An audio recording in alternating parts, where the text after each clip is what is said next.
Coucou mon frère, bonjour ma soeur, bonjour mon frère, bonjour, bonsoir, bon après-midi. Alors aujourd'hui, je viens partager quelques trucs avec toi. Je viens partager ceci avec toi. Nous sommes nombreux qui sont dans cette situation-là, mais que nous ne parvenons pas à nous détacher de ça. C'est-à-dire, nous ne parvenons pas parce que les désirs de la chair prennent le dessus. Et notre combat là, c'est que les désirs de l'esprit prennent le dessus. Alors, toi, tu pries chaque jour, tu pries, la situation ne change pas. Tu vois, tu pries, ta vie est comme un cycle, c'est-à-dire les mêmes choses qui se répètent dans la vie chaque année. Chaque nouvelle année, chaque fin d'année, tu prends des résolutions, mais à la fin d'année, tu te retrouves toujours dans le même cycle. Qu'est-ce qui se passe? Voilà où il faut travailler. Alors, mon frère, aujourd'hui, je t'appelle. Il faut regarder dans ta vie. Il faut regarder, est-ce que tu te comportes comme la parole de Dieu demande à ce que tu te comportes? Est-ce que tu respectes les commandements de Dieu? Est-ce que tu es pur devant Dieu? C'est ça qu'il faut regarder. Ça, c'est la première étape. Donc, nous allons commencer à faire quoi? Un checking, c'est-à-dire tu dois rentrer dans ton comportement et regarder. Si je prie et que mes prières ne sont pas exaucées, c'est parce qu'il y a quelque chose, c'est parce qu'il y a un problème. Donc, ne te dis pas que Dieu n'a pas reçu tes prières. Non, il a reçu tes prières. Mais il veut que tu changes un point dans ton comportement, n'est-ce pas, qui déshonore Dieu, qui fait en telle sorte que tu n'entres pas, n'est-ce pas, dans la gloire de Dieu, la gloire que Dieu a réservée pour toi. C'est une chose que je vais partager avec toi ce matin. Une autre chose, nous sommes nombreux qui continuons à consulter les marabouts. C'est-à-dire, on continue à consulter les charlatans, les marabouts, parce que tu n'as pas l'assurance, tu veux que quelqu'un te rassure de ta vie. Tu veux que quelqu'un te dise quelque chose de ta vie. C'est-à-dire, tu cherches une assurance, tu veux connaître ce qui arrive, n'est-ce pas? Eh bien, ce qui va arriver. Rassure-toi, Jésus t'a déjà dit que tu viens à lui, il te donne tout. Cherche d'abord le royaume de Dieu et tout te sera donné. Tu recevras tout. Ça, c'est la garantie que Dieu te donne. Comme tu vas chercher le royaume de Dieu là, tu vas tout recevoir. Donc, ce que tu vas chercher chez les marabouts là, ils vont te dire des choses, mon frère. Ils vont te dire des choses, ma soeur, mais ils n'ont pas la solution. Donc, je viens inviter une personne aujourd'hui. Ce n'est pas parce que tu pries, ça ne donne pas et que tu te rabats chez les marabouts, tu te rabats chez les charlatans, tu te dis que non, là-bas, ils vont te dire quelque chose qui vont peut-être abaisser ton cœur, qui vont te donner une assurance de ce qui va arriver. Non, la preuve, c'est quoi? Regarde ta situation. Depuis que tu dépenses des millions là-bas, depuis qu'ils t'escroquent parce que c'est l'escroquerie, depuis qu'on te dit tu fais des lavages, depuis que tu suis ce qu'ils te disent de faire, depuis que tu pars nourrir les crânes, depuis que tu fais toutes ces pratiques, est-ce que ta vie a changé?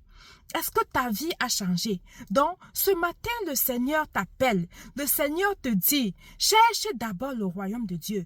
Prends ta Bible. Il y a tout dans ta Bible. Prends la Bible. Commence à lire. Fixe-toi des objectifs. La parole de Dieu va te parler. Ça va te transformer. Ce n'est pas un homme de Dieu qui va venir te transformer. Ce n'est pas moi qui est en train de te parler là qui va te transformer. Non, mais c'est la parole. C'est la parole de Dieu même qui va te... Si tu as la paresse de lire la Bible, n'est-ce pas? Commence à regarder les films. Mets par exemple le film de Salomon, tu regardes. Regarde le film de Ruth. Regarde le film d'Esther. Regarde le film de David.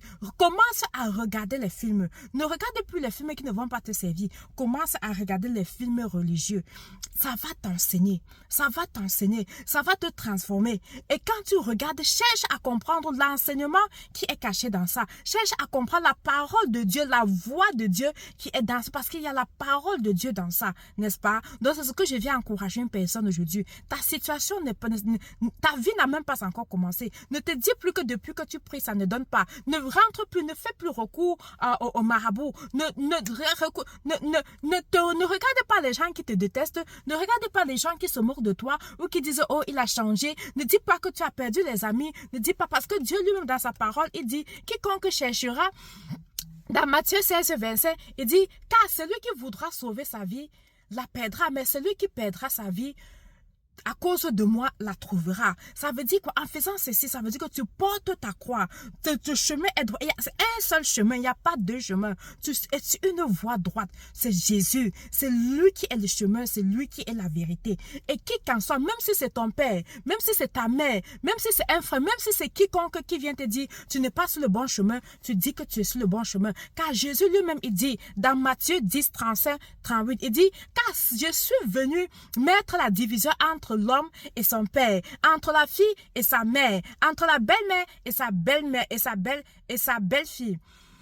Et l'homme aura pour ennemi les gens de sa maison. Celui qui aime son père et sa mère plus que moi n'est pas digne de moi. Celui qui aime son fils ou sa fille plus que moi n'est pas digne de moi. Celui qui ne prend pas sa croix et ne me suit pas n'est pas digne de moi. Ils sont nombreux dans ta famille qui vont se tourner contre toi, qui vont te rejeter. Il y a tes amis qui vont te rejeter. Il y a ta belle-mère qui va te rejeter, ton beau-frère qui va te rejeter. Il y a même tes enfants. Il y a ton père qui va te rejeter. Il y a ta mère qui va te rejeter. Pourquoi? Parce que tu as choisi la bonne voie. Parce que tu as accepté Jésus comme ton Seigneur et ton Sauveur. Parce que tu marches désormais selon les principes de Dieu. Les lois de Dieu, tu les respectes parce que tu ne suis pas la voix des autres, mais tu suis la voix. Dieu dit que toi, il faut prendre ta croix. Tu as dit, celui qui prend sa croix et celui qui ne prend pas sa croix et ne me suit pas n'est pas digne de moi. Donc Jésus t'invite, porte ta croix, porte ce fardeau, porte ce joug-là, n'est-ce pas? Et suis Jésus et tu vas voir. La gloire de Dieu, que la gloire de Dieu soit sur toi. Alors, je voulais partager ça pour toi, avec toi ce matin, ma soeur, mon frère. Vraiment, partage ceci, partage ce message, partage ça avec ta soeur, envoie ça à un ami, à un frère, aux gens qui ont encore le doute, qui sont perdus, que à travers vraiment ce message, que tu changes aussi des vies, en changeant les vies, que ça touche des cœurs, que les gens se convertissent, que les gens continuent à croire en Dieu, que les gens donnent leur vie à Dieu. Dieu aussi va te bénir à travers ça. Merci et on se voit à très bientôt. Bisous.